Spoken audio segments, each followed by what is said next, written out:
Ketemu kembali dengan berita Timnas. Kami sajikan berita-berita seputar kemajuan sepak bola Indonesia dengan topik menarik tentunya.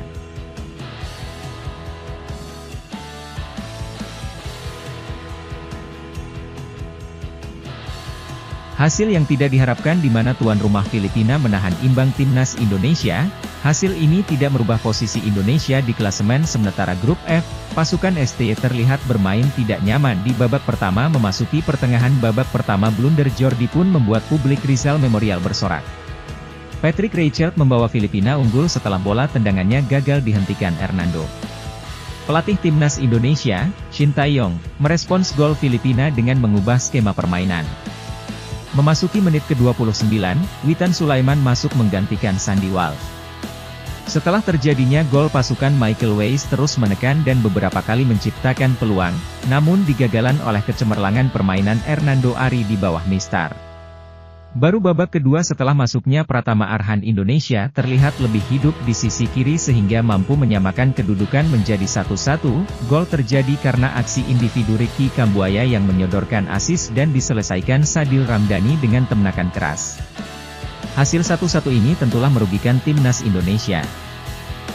Sebagai hitung-hitungan, Indonesia masih akan melakoni 3 partai kandang dan 1 partai tandang. Dari 4 leg itu Indonesia tidak boleh lagi terpeleset. Tentunya hal itu bisa lebih memungkinkan karena jadwal lanjutan pra Piala Dunia 2026 masih akan berlangsung medio Juni 2024. Pada saat itu Indonesia sudah diperkuat oleh Ratnar Oratmangun, Jay Itzes, Nathan Joy Aon, Marcelino Ferdinand dan Ivar Jenner. Jika semuanya dalam kondisi fit, tentulah hal itu sangat menguntungkan buat Timnas Indonesia dan ST dapat melakukan beberapa strategi yang bagus. Apakah bulan madu dengan ST akan berakhir? Timnas Indonesia sendiri diyakini akan memenangkan pertandingan melawan Filipina. Hasil imbang memberatkan langkah Timnas untuk terus melaju. Untungnya rival Timnas yakni Vietnam kalah dari Irak di menit-menit akhir pertandingan. Dengan kondisi ini Irak melaju sendirian dengan 6 poin sementara Vietnam di tempat kedua dengan 3 poin dan disusul Filipina dan Indonesia masing-masing 1 poin. Timnas Indonesia wajib membabat habis 4 sisa pertandingan. Apakah itu mungkin? Melihat 2 pertandingan awal grup F, mustahil Indonesia bisa menang dari Irak di kandang dan menang 2 kali dari Vietnam apabila tetap bermain seperti tadi. Banyaknya kesalahan-kesalahan yang dilakukan para pemain sangat menyulitkan. Bola terlalu dipaksa untuk dibawa sendiri tanpa melihat pergerakan teman. ST wajib mengolah lagi strategi yang digunakan untuk pertandingan selanjutnya. Dengan formasi 3 back sepertinya tidak berjalan baik buat Timnas Indonesia. ST harus lebih bisa meramu formasi atau bahkan merevolusi beberapa pemain yang memang tidak layak. Sangat tidak puas melihat permainan tadi, lini tengah seperti bingung untuk menjaga area sehingga selalu kalah dalam mengendalikan permainan. ST wajib menemukan formula baru untuk Piala Asia yang akan berlangsung di bulan Januari. Banyak yang harus dibenahi dan tanggung jawab ST meramu, menyatukan semua pemain dengan bakat yang ada ditambah beberapa pemain yang akan dinaturalisasi. ST harus bekerja dan berpikir lebih keras lagi jika ingin melanjutkan bulan madu dengan Timnas Indonesia. Hasil akhir 1-1 melawan Filipina membuat banyak masyarakat pecinta bola tanah air kecewa. Permainan Timnas Indonesia sangat tidak mengesankan.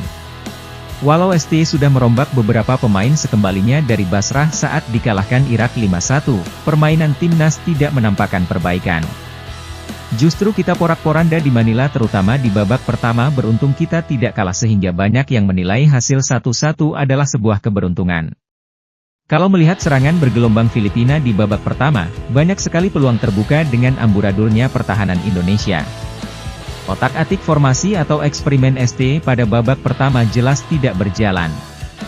Menempatkan Asnawi dalam barisan formasi lini serang dengan formasi 3-4-3 atau 5-2-3 gagal total, bukannya memperbaiki penampilan malah banyak melakukan kesalahan elementer menghadapi tim yang secara teknis bisa Timnas Indonesia kalahkan.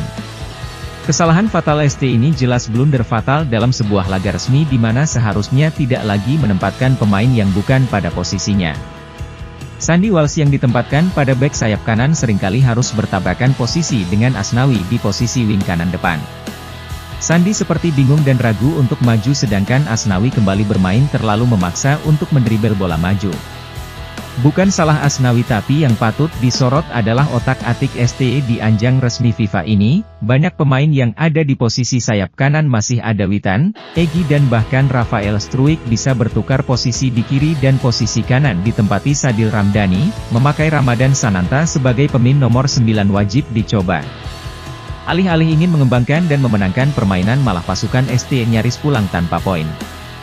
Terlihat jelas STE ingin melihat anak asuhnya bermain dengan semangat tinggi, namun menyoroti dua pertandingan awal grup F mengandalkan pemain yang hanya menunjukkan militannya tanpa disertai ketenangan dan teknik permainan akan porak-poranda.